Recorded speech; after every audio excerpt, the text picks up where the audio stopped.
Assalamualaikum warahmatullahi wabarakatuh.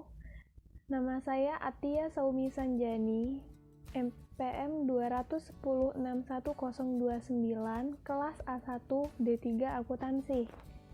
Di sini saya akan membahas tentang manajer di tempat.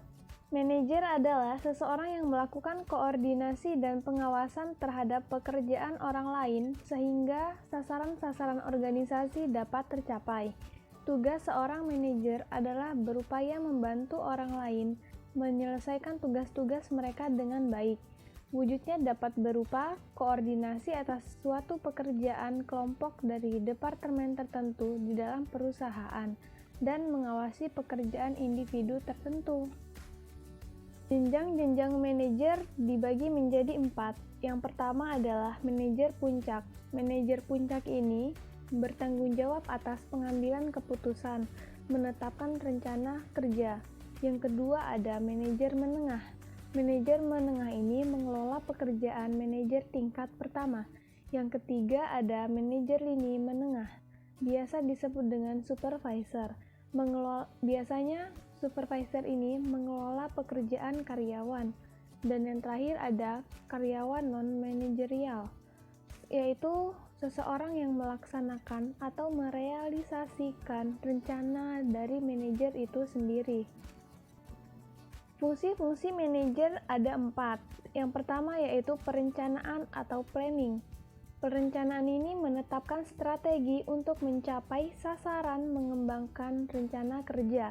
Yang kedua, ada penataan atau organizing, yaitu menentukan tugas-tugas yang harus diselesaikan.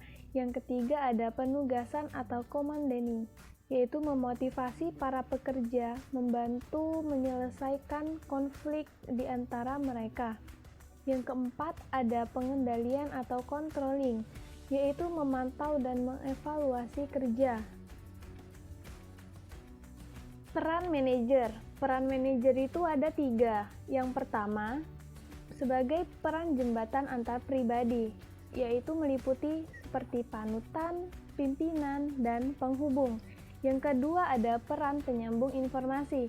Biasanya dia melakukan penyebar berita, pengawasan, dan menjadi juru bicara.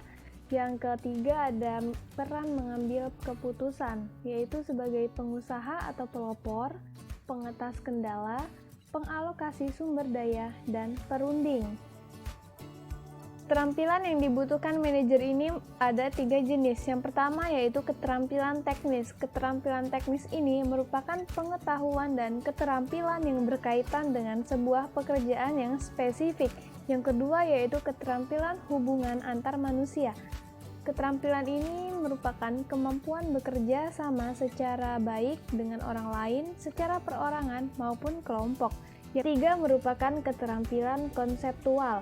Keterampilan konseptual yaitu kemampuan untuk berpikir dan memahami hal-hal yang bersifat abstrak dan kompleks. Berikut adalah beberapa contoh masalah yang terjadi di tempat kerja.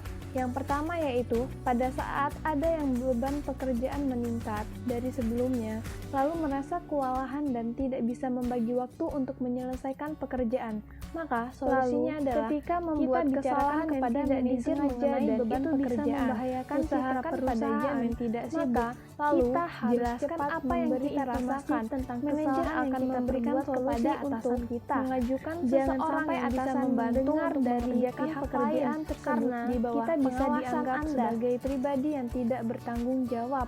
Jelaskan bagaimana jika terjadi konflik antara rekan kerja dan padahal kita sudah mencoba sebaik kesalahan itu tidak ada perdebatan dan malah menghambat pekerjaan kita, maka solusinya yaitu harus hilangkan ego. Kita tidak harus menyukai rekan kerja atau harus memenangkan suatu perdebatan, tetapi kita harus bisa bekerja sama dengannya.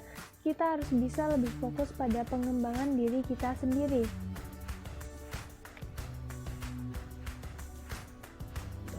Sekian dari saya, kurang lebihnya saya minta maaf. Saya akhiri. Wassalamualaikum warahmatullahi wabarakatuh.